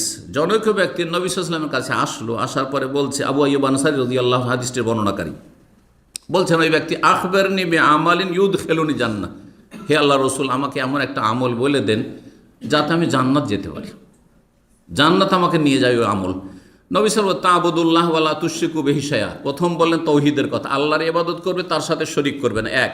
2 নম্বর তুকিমুস সালাত, কায়েম করবে, তাই নামাজ পড়া হচ্ছে নেক আমল, সবচেয়ে গুরুত্বপূর্ণ নেক আমল তৌহিদের পরে, লা ইলাহা ইল্লাল্লাহর পরে, যেটা জান্নাতে নিয়ে যাবে। তুতিস যাকাত, যাকাত দেবে, যাকাত দেওয়া হচ্ছে জান্নাতে যাওয়ার কাজ। ওয়াতাসিলুর রাহিম, এবং আত্মীয়তার সুসম্পর্ক অটুট রাখবে, বহাল রাখবে, বজায় রাখবে। সিলাতুল আরহাম করলে নবী সাল্লাল্লাহু আলাইহি ওয়াসাল্লাম হাদিস, রুজিতে বরকত হয়, আয়ুতে বরকত হয়। মান সাররাহু, কেউ যদি পছন্দ করে নিজের জন্য, হ্যাঁ, যে আইয়ুবসাত লাহু ফি রিজকিহি, তার রিজিকের দ্বারকে প্রশস্ত করা হোক, ওয়ায়ুনসা লাহু ফি আসারিহি, তার আয়ুতে বরকত দেওয়া হোক, আয়ু বৃদ্ধি করা, বয়স বৃদ্ধি করা হোক। সেটা বাহ্যিকও হইতে পারে, আবার আভ্যন্তরীণ হইতে পারে, দুটোই অর্থ করা হয়েছে। তাহলে কি করবে সে? ফালিয়াসেল রাহেমাহু, সেজন্য আত্মীয়তার সুসম্পর্ককে বহাল রাখে। রব্বুল আলামিন আমাদের তৌফিক দান করেন। 7 নম্বর জান্নাত লাভের উপায় হচ্ছে, বিশেষ করে মহিলাদের ক্ষেত্রে, মহিলা যদি নারী স্ত্রী হিসাবে স্বামীর আনুগত্য করে, স্বামীর বৈধ কথা মেনে চলে, স্বামী ডান দিকে যেতে বলছে সে বাম দিকে। কিছু মহিলারা এত বাঁকার বাঁকা, কারণ নবী সাল্লাল্লাহু আলাইহি ওয়াসাল্লাম হাদিসে বলেছেন যে মহিলাদের প্রকৃতি হচ্ছে কি, হ্যাঁ, বাঁকা হাড্ডি থেকে তাদেরকে আল্লাহ তৈরি করেছেন, যার ফলে তাদের মধ্যে একটু বাঁকামি থাকবে, হ্যাঁ, তাদের মধ্যে একটু টেঁড়ামি থাকবে। তো সেটাকে আস্তে ধীরে সোজা করতে হবে। আর কিছু পুরুষ আছে, তুই সোজা হবি না, যেইভাবে ওখানে সাথে সাথে সোজা করব, তাহলে ভেঙে যাবে, নবী সাল্লাল্লাহু আলাইহি ওয়াসাল্লাম বলেছেন। আর ভেঙে যাওয়া হচ্ছে তালাক। আর আজকাল, হ্যাঁ, এইদিকে বাঁকাও বেশি হয়ে গেছে। আগের আজ থেকে 40-50 বছর 60 বছর তার আগের যুগে যেসব মহিলারা ছিল, আমরাই যা দেখেছি, যেইভাবে স্বামীর আনুগত্য ছিল আজকাল মোটেই নেই। যেমন তেমনি পুরুষরাও স্ত্রীকে সময় না দিয়ে, তাদের হক আদায় না করে তারা চায় যে তুই যত টেড়া হবি তোকে তত তাড়াতাড়ি আমি সোজা করার চেষ্টা করি, যার ফলে তালাকের হার সবচেয়ে বেশি বেড়ে গেছে। এই সোশ্যাল মিডিয়ার ফিতনার যুগে, এই স্মার্টফোনের ফিতনার যুগে, আর পৃথিবী হাতের মুঠে চলে আসার কারণে, আর তারপরে আর্থিক সচ্ছলতা আসার কারণে, বিভিন্ন এই যে কারণগুলি রয়েছে, এই কারণগুলি তালাকের সংখ্যাকে অনেক বেশি বাড়িয়ে দিয়েছে সারা বিশ্বে। শুধু অনারবদের মধ্যে নয়, আর শুধু আরবদের, সারা বিশ্বে সব জায়গায় প্রতিটি দেশে তালাকের সংখ্যা এত বেশি বেড়েছে।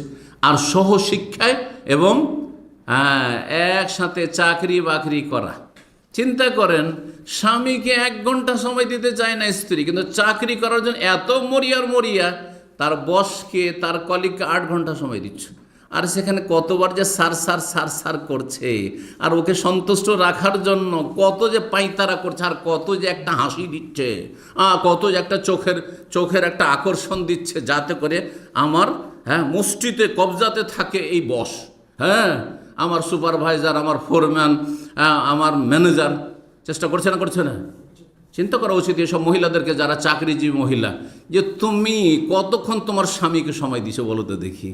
যখন আসছে একবারে ক্লান্ত হয়ে আসছে, 8 ঘন্টা 10 ঘন্টা ডিউটি করে এসে আসার বলছে আর শরীর চলছে না, খাওয়া দাওয়া করতে হবে, যাও হোটেল থেকে নিয়ে এসো, রেস্টুরেন্ট থেকে নিয়ে এসো। আর যদি পাকা বলছে যে তুমি শেয়ার করো, তুমি কিছু করো আমি কিছু করি, ওইদিকে স্বামী বসে আছে, ফেল করে তাকাচ্ছে, কারণ চাকরি করা বেশি, তো চাকরি করা পয়সাটাও মিষ্টি লাগছে, যার ফলে দুজন মিলে করে পাকশাক করছে। আর তাতে যখন যথাসময়ে খেতে পায় না, তখন দিমাগ খারাপ হয়ে যাচ্ছে, মেজাজ খারাপ হয়ে যাওয়ার কারণে তখন একটুতেই তখন রাগ গরম হয়ে যাচ্ছে, আর যার ফলে তালাক হয়ে যাচ্ছে। কথা বুঝতে পেরেছেন? আর এইদিকে সন্দেহর নজরে সবাই দেখছে, কারণ মহিলা যখন বেগানা পুরুষের সাথে চাকরি করছে, তখন তাকে তার স্বামীও সন্দেহের দৃষ্টিতে দেখছে, আর দেখছে আমার স্বামীও তো অনেক মহিলাদের সাথে চাকরি করছে, তো আমি যেমন সেও তেমন, আর নিজে পুরুষের মধ্যে দুর্বলতা, আমিও যেমন করছি, দুষ্টামি বদমাশি করছি, তেমন হয়তো আমার স্ত্রীও সেখানে করছে, যার ফলে একটা অশান্তি সবসময় কাজ করছে। এইসব বিভিন্ন যে কারণগুলি আজকে থেকে 30-40-50 বছর আগে ছিল না, সেই কারণগুলি বর্তমানে বিদ্যমান থাকার কারণে আল্লাহ রব্বুল এইসব ফিতনা থেকে হেফাজত করুন। তালাকের সংখ্যা অনেক বেশি বেড়ে গেছে। এই সমস্ত ফিতনা থেকে যদি বাঁচতে হয়, আর এই অশান্তি, পারিবারিক অশান্তি থেকে বাঁচতে হয়, আর দাম্পত্য জীবনে যদি সুখ শান্তি হাসিল করতে হয়, তাহলে মা খালার যুগে ফিরে যেতে হবে, দাদি নানির যুগে ফিরে যেতে হবে, যে 3 বার ডাল ভাত দিয়ে দিয়েছেন, সকালবেলা লবণ রুটি দিয়ে দিল, তাতে স্ত্রী খুশি ছিল, আপনার মা খালা দাদি নানি সব খুশি ছিল। আর দুপুরবেলা যদি মাড় ভাত, ডাল ভাত, একটু ভর্তা দিয়ে, তাতেই খুশি ছিল। আর রাত্রে যদি একটু শুকনো রুটি মুটি পেয়েছে, অথবা যা কিছু ভবিকনগর পন্থা ভাত, বাসি ভাত, ওই দুপুরে বাসি ভাত, গরম ভাত কোথায় পাবেন, খুব কম লোকের বাড়িতে, সেটাই থেকেছে, তাতেই খুশি থেকেছে, পেলো না হইলে ওতেই চললো। কত শান্তি ছিল। আর আজকে আপনার স্ত্রী বলছেন না, আমাকে শপিংয়ে যেতে হবে, টাকা দাও, এত টাকা দাও। কত অশান্তির শেষ নেই। আল্লাহ রাব্বুল আলামিন যেন শান্তির দিকে ফিরে আসার তৌফিক দান করেন। শান্তি রয়েছে আল্লাহ রসুলের আনুগত্যে। বলছিলাম, আল্লাহ রসুলের আনুগত্য যদি করতে হয়, তো নারীকে স্বামীর আনুগত্য করতে হবে। এই মর্মে মুসনাদে আহমদ হাদিস রয়েছে 1573, এবং মুসনাদে বাজ্জার, এছাড়া তাবরানীতে হাদিসটি রয়েছে। আল্লামা আলবানী রাহিমাহুল্লাহ হাদিসটিকে সহিহ বলেছেন, সহিহুল জামের 661 নম্বর হাদিস, খুব প্রসিদ্ধ হাদিস। মহিলাদের জান্নাতে যাওয়ার বিষয়টিকে আল্লাহ আরও সহজ করে দিয়েছেন। আলমার আত ইজা সাল্লাত খামসাহা ওয়াসামাত শাহরাহা ওয়া আহসানাত ফারজাহা ওয়া তাআত বালাহা ফালতাদখুল মিন আইয়াবিল জান্নাতে শাহাদ। পুরুষদের ক্ষেত্রে কিন্তু এমনটা নেই যে এই কয়েকটা 4-5টা কাজ করলে জান্নাত। অনেক দায়িত্ব রয়েছে, স্ত্রী খাওয়াইতে হবে, ছেলে মেয়েকে খাওয়াইতে হবে, এই দায়িত্ব পালন করতে হবে, এই করতে হবে, সেই করতে হবে, কত ঝুঁকি নিতে হচ্ছে জীবনে। জি, বিদেশে আসতে হয়েছে, স্ত্রীর দায়িত্ব আছে যে বিদেশে আসতে হবে না? মোটেই না। জি, স্ত্রীর দায়িত্ব আছে রোজগার করতে হবে? কোনো দায়িত্ব নেই, বাড়িতে এনে দিবে, পাক করবো, বাস খাও। জি, বলছেন নবী সাল্লাল্লাহু আলাইহি ওয়াসাল্লাম, ইজা সাল্লাতিল মারআতু খামসাহা বা আল মারআতু ইজা সাল্লাত খামসা, মহিলা যদি 5 ওয়াক্ত নামাজ পড়ে, 5 ওয়াক্ত সালাত আদায় করে, ওয়াসামাত শাহরাহা, রমজান মাসের সিয়াম পালন করে, গোটা বছর শুধু রমজানের কাজা হয়ে যায়, মাসিক এসেছিল পরে কাজা করে নেবে, ও হাফেজাত ফারজাহা বা ও আহসানাত ফারজাহা, লজ্জা স্থানের হেফাজত করে। স্বামী ছাড়া কারো সাথে কোনো রকমের সামান্যতম কোনো সম্পর্ক নেই। স্বামীর চাইতে ভালো সুন্দর কাউকে মনে হয় না। এইরকম হইতে হবে সত্যি হইতে হইলে। হাফেজাত ফারজাহা বা আহসানাত, দুই শব্দ দিয়ে রয়েছে। কয়টি হইল বৈশিষ্ট্য? হ্যাঁ, না তিনটি হয়েছে। 5 ওয়াক্ত নামাজ পড়লো, রমজান মাসে রোজা রাখলো, আর লজ্জা স্থানের হেফাজত করলো। ওয়া আতাত বালাহা বা জৌজাহা, দুটি রিওয়ায়াত রয়েছে, স্বামীর আনুগত্য করলো, স্বামীর কথা মতো চললো। স্বামী বলছে যে এই কাজগুলি করতে হবে, ঠিক আছে, ঠিক আছে। না জায়েজ কথা না বললে হলো। স্বামী যদি হারাম কথা বলে শুনবে না, মোটেই শুনবেন। স্বামী যদি নোংরামির কথা বললে মোটেই শুনবে। মাসিক অবস্থায় স্বামী সহবাস করতে চায়, হারাম, মোটেই শুনবে না। হ্যাঁ, নেফাস অবস্থায় সহবাস করতে মোটেই শুনবে না। হ্যাঁ, যদি পায়ু পথে যদি সহবাস করতে চায় খবিস, মোটেই শুনবে না। এইরকমই যে কোনো নাজায়েজ কাজ। ফজরের সালাতের সময় চলে যাচ্ছে, স্বামী যদি বলে না একটু দেরিতে শুয়ে যে ঘুমাবে না, মোটেই শুনবে না। যদি বললে যে রমজান মাসে রোজা রাখিও না, আমার দিনে সহবাসের প্রয়োজন, শুনবে না, মোটেই শুনবে না। আল্লাহর নাফরমানি করে, রসুলের নাফরমানি করে স্বামীর কথা শুনবে না, তাতেই শান্তি রয়েছে। সে থাক আর না থাক, সংসার থাক আর না থাক, সেই ক্ষেত্রে শক্ত হয়ে যেতে হবে। আল্লাহ রাব্বুল যেন তৌফিক দান করে। লা তাআতা লিমাখলুকিন ফি মাসিয়াতিল খালিক। রাসূলুল্লাহ সাল্লাল্লাহু আলাইহি ওয়াসাল্লাম একটি নীতিমালা নির্ধারণ করেছেন, কোন সৃষ্টির আনুগত্য চলবে না খালেক স্রষ্টার বিরুদ্ধাচরণ করে, রবের নাফরমানি করে।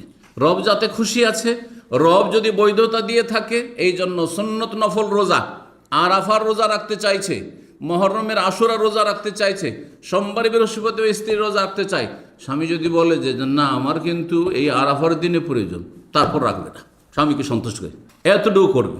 যদিও তাতে 2 বছরের ফজিলত থেকে বঞ্চিত, তার চেয়ে বেশি নেকি পাবে, যেহেতু তার নিয়তে ছিল যে আমি রোজাটা রাখতাম, কিন্তু আমার স্বামী রাখতে দিল না। কিন্তু রমজান না, মোটেই চলবে না। রমজান ফরজ নামাজের সময় না, মোটেই চলবে না।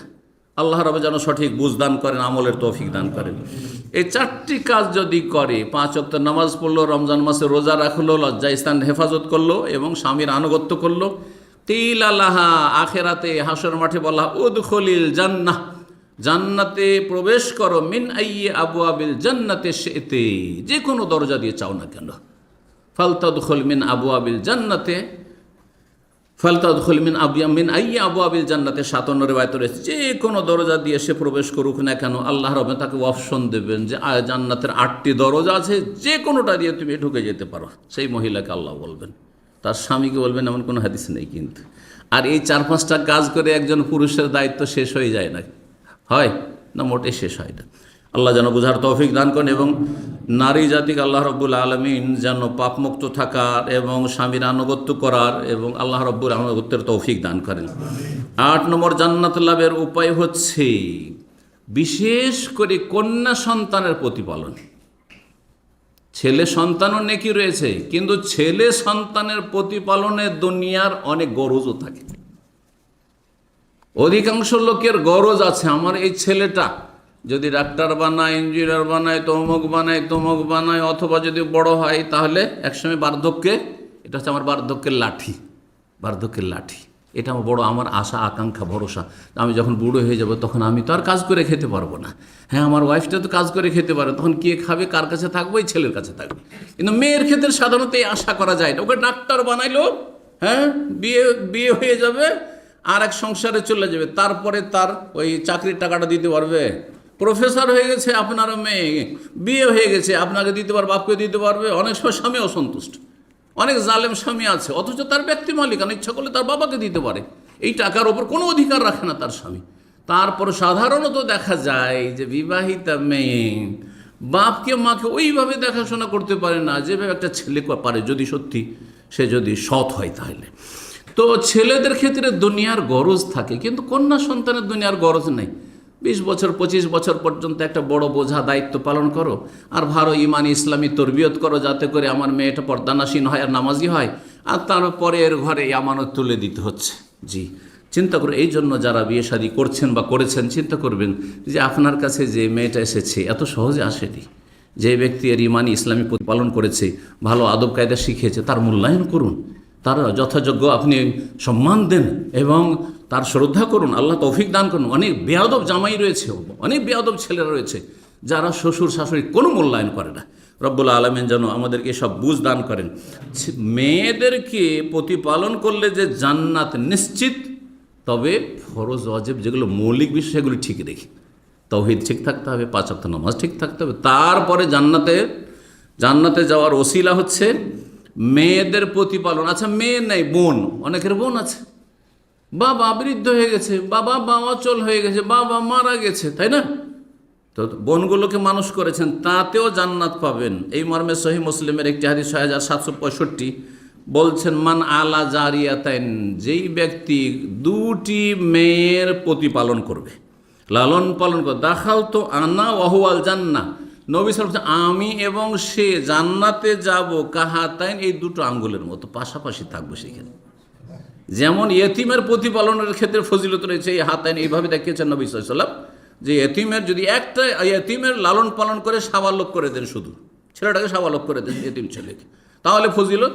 ঠিক তেমনি নিজের বোন, নিজের মেয়ের যদি প্রতিপালন করেন, অথচ মায়াতে করেছেন হয়তো দুনিয়ার, তারপরেও এই মান আলা জারিয়াতান, যেই ব্যক্তি 2টি মেয়ে, নিজের মেয়ে অথবা নিজের বোনের প্রতিপালন করলো, আমি এবং সে জান্নাতে যাব কাহাতাইন ওয়া আশারা বিইসবাইহি, 2টো আঙ্গুল দিয়ে ইশারা ইঙ্গিত করে বুঝালেন রাসূলুল্লাহ সাল্লাল্লাহু আলাইহি ওয়াসাল্লাম। আরেকটা হাদিস তিরমিজিতে রয়েছে 1916 নম্বর হাদিস, যদিও হাদিসটি সনদের দিকে দুর্বল, কিন্তু অন্য অন্য সমর্থক হাদিস থাকার কারণে আপন জায়গায় হাদিসটি সহিহ লিগাইরিহি। বলছে, মান কানা লাহু সালাসু বানাত, কারো যদি 3টি মেয়ে, একটির তুলনায় কারো 2টো মেয়ে যদি থাকে, তার ফজিলত। আগের হাদিসে কয়টা জানলাম? 2টো মেয়ের কথা, এখানে 3টি মেয়ের কথা রয়েছে।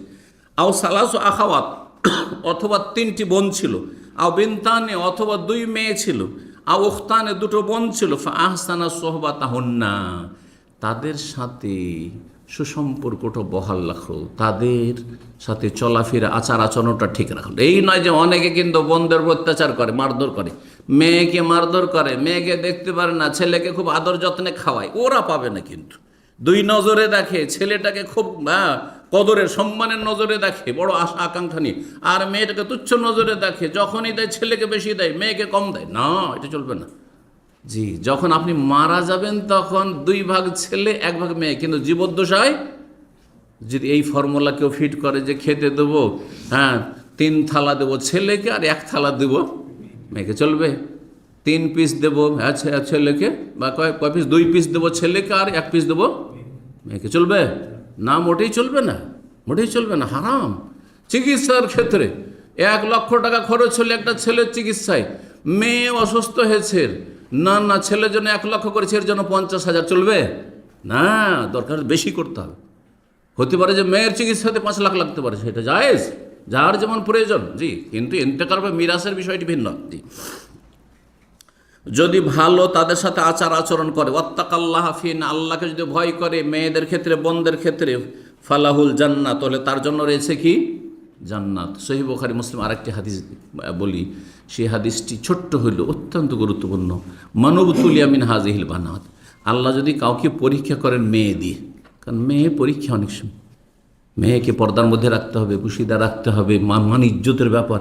আর এই ছেলে নষ্ট হয়ে যাচ্ছে, তারপরও অত মুখ কালো হয় না, কিন্তু কারো মেয়ের ক্ষেত্রে যদি একটুকু মিথ্যাপবাদও দিয়ে দেয়, তাহলে সমাজে মুখ দেখাতে পারছেন না আপনি, কঠিন ব্যাপার।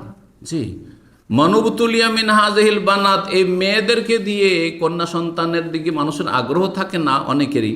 সেই জন্য নবী সাল্লাল্লাহু আলাইহি ওয়াসাল্লাম বিশেষ করে ওই যুগে, যেই যুগে জীবন্ত মেয়েদেরকে দাফন করে দিতে 1 শ্রেণী পাষণ্ডরা, সবাই করতো না এই কাজটি, কিছু কিছু গোত্রের লোকেরা করতো। এই ক্ষেত্রে কিন্তু আমাদের দেশের বক্তারা বাড়াবাড়ি করে যে আরবরা সব নাকি মেয়েকে দাফন করে দিত। যদি মেয়ে সব দাফনই করে দিবে, তাহলে ওই যুগের পুরুষরা কী করে মেয়ে পেয়েছেন? তাহলে সাহাবীরা কোথা থেকে মেয়েগুলোকে পেয়েছেন? বুঝতে পারছেন না? তাহলে বোঝা গেল যে সবাই কিন্তু মেয়ে দাফন করতো না। কিছু কিছু গোত্র ছিল যাদের মধ্যে এই নোংরামি ছিল, বদভ্যাস, এই জুলুম ছিল, যে তারা মেয়েকে মানতেই রাজি ছিল না, যার ফলে সেটাকে বড় লজ্জার কারণ মনে করতো। আর এইসব মেয়ে পয়সার লাভটা কি, মানুষের লাভটা কি, তারা এই কাজ করত। সব বংশ নয়। মানবতুলিয়া মিন হাজিহিল বানাত, আল্লাহ যদি কাউকে পরীক্ষা করেন কন্যা সন্তান দিয়ে বা বোন দিয়ে, বোন আপনার ঘাড়ে চেপে গেছে, মেয়ের আপনার ঘাড়ে চেপে গেছে, মেয়ে জন্মেছে আপনার সংসারে, আর ফা আহসানা ইলাইহিন্না, তাদের সাথে আপনি ভালো আচার আচরণ করলেন, এই শর্তে আল্লাহ পরীক্ষা ফেললেন, ভালো আচরণ করলেন, তাহলে কুন্নাল্লাহু সিতরাম মিনান্নার, জাহান্নামের সামনে গিয়ে এরা আর সৃষ্টি করে দেবে, জাহান্নামে যেতে দেবে না, জান্নাতে নিয়ে যাবে এরা জান্নাতে যাওয়ার ওসিলা হবে। আল্লাহ রাব্বুল যেন বুঝার এবং আমলের তৌফিক দান করেন। 9 নম্বর জান্নাত লাভের উপায় হচ্ছে আল্লাহর ভয় এবং আল্লাহ রাব্বুল আলামিন সম্পর্কে মুরাকাবা। মোরাকাবা মানে পীর মুরিদের মোরাকাবা না, মোরাকাবা মানে আল্লাহ দেখছেন, ক্যামেরা লাগানো আছে। যেমন আমাদের ইসলাম সেন্টারে এখানে ক্যামেরা লাগানো আছে, এই যে গ্যালারিগুলো দেখছেন না, এগুলোতে ক্যামেরা আছে। এখানে ক্যামেরা নেই রুমের ভিতরে, কিন্তু গ্যালারিতে কি আছে? ক্যামেরা আছে। তো এই যে ক্যামেরা লাগানো আছে, এখানে কি আপনি চলাফেরা করবেন তখন সতর্ক সাবধান করবেন না যেখানে ক্যামেরা আছে? এক সময় ছিল খুব মোবাইল ছিনতাই হতো সৌদি আরবে, দেশের মতো কিন্তু মোবাইল ছিনতাই হতো। নীল মোবাইল নিয়ে কথা বলছে, ছো মেরে দিল দৌড়, হইতো না। আজকে থেকে 10 বছর আগে, 8-10 বছর আগে খুব বেশি মোবাইল এরকম ছো মেরে চুরি করে নিয়ে চলে গেল। এগুলোতে কত যে হইতো, চোখের সামনে দেখেছি, দিল দৌড় নিয়ে। কিন্তু এখন হচ্ছে, কেন হচ্ছে না? ওই চোরগুলো ভালো মানুষ হয়েছে? না, ভালো মানুষ হয়নি। ব্যাপারটা কি? সব জায়গায় শর্ত লাগিয়ে দিয়েছে, প্রতিটি দোকানে ক্যামেরা, দোকানের লাইসেন্স হবে যতক্ষণ মতো ক্যামেরা না হবে। আচ্ছা না, নেই? তাহলে এগুলো কিন্তু অনেকেই চিন্তা করেন না।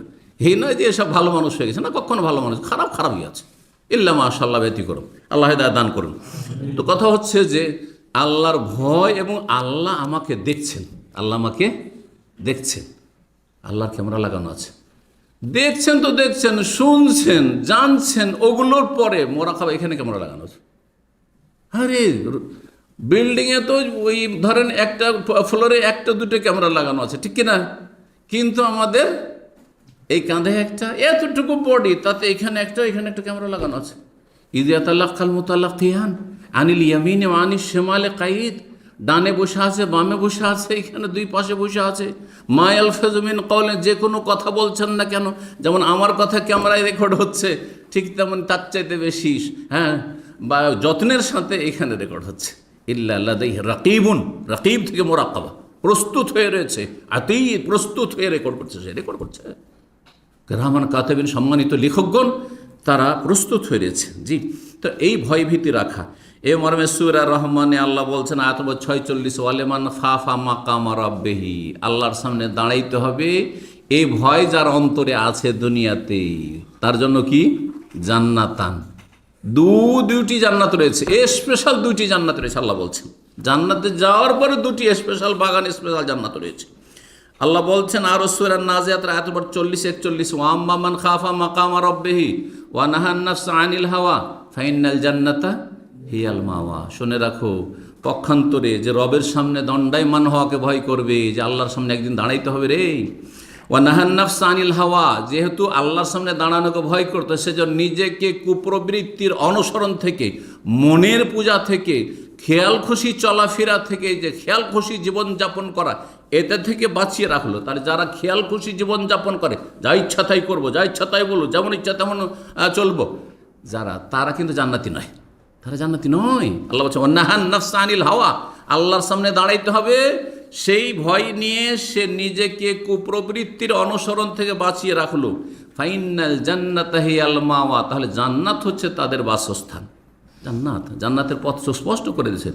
আর ফাম্মামান তাগা, আল্লাহ বলছেন আর সীমা লঙ্ঘন যদি কেউ করে, ওয়া আসারাল হায়াতাদ দুনিয়া, আর পার্থিব জগতের স্বার্থকে যদি প্রাধান্য দেয়, আখিরাতের উপর, জান্নাতের উপর প্রাধান্য দেয়, ঘুমকে যদি সালাতের উপর প্রাধান্য দেয়, জি, দুনিয়ার লোভ লালসাকে যদি দিনের উপর প্রাধান্য দেয়, দুনিয়া শিখলো কিন্তু দিন শিখলো না, দুনিয়া শিখালো ছেলে মেয়েকে, ডাক্তার বানাইলো, বড় বড় কিছু, অনেক কিছু বানাইলো, কিন্তু দিনের মৌলিক জ্ঞান দিল না, যেসব বাপ মায়েরা, ফাইনাল জাহিমা হিয়াল মাওয়া, তাদের বাসস্থান হচ্ছে জাহান্নাম। এইসব বাপ মায়ের স্থান হচ্ছে জাহান্নাম। যারা দুনিয়া করেছে, পেট করেছে, কিন্তু আখিরাতের কথা কখনো চিন্তা করেনি, এদের জায়গা হচ্ছে জাহান্নাম। 10 নম্বর জান্নাত লাভের উপায় হচ্ছে ইসলামের যে স্তম্ভগুলি, খুঁটিগুলি রয়েছে। কয়টি ইসলামের খুঁটি? 5টি। এগুলির যদি কেউ সুরক্ষা করে, হেফাজত করে, তাহলে সেটি হচ্ছে জান্নাতে যাওয়ার উপায়।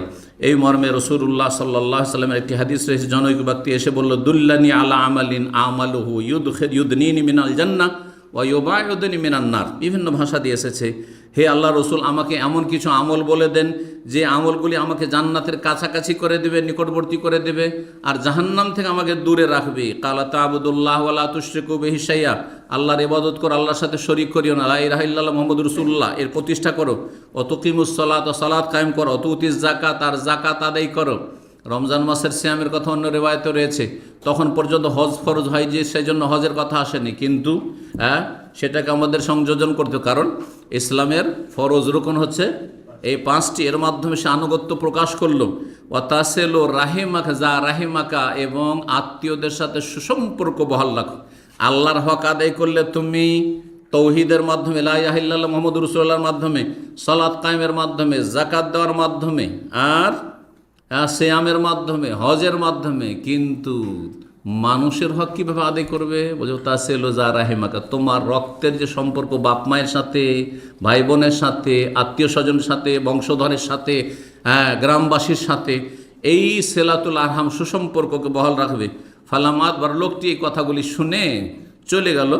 কালা রাসূলুল্লাহ, রাসূল বলেন, ইন তামাসসাকা বিমা উমিরা বিহি, যে নির্দেশ এই লোকটিকে দেওয়া হলো সেটা যদি সে শক্ত করে ধারণ করে, দাখালা জান্নাত, অবশ্যই জান্নাতে যাবে।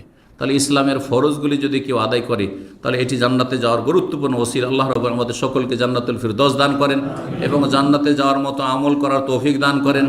আল্লাহর রহমত হাসিলের ওসিলা যেন আমাদের নেক আমলকে বানিয়ে দেন, এবং তার রহমতে আল্লাহ আমাদেরকে জান্নাতের নিয়ামত দান করেন, আর জাহান্নামের আযাব থেকে আল্লাহ রক্ষা করেন। ওয়া সাল্লাল্লাহু সাল্লাম আলা নবিয়িনা মুহাম্মদ ওয়া আলা আলিহি ওয়া সাহবিহি আজমাইন।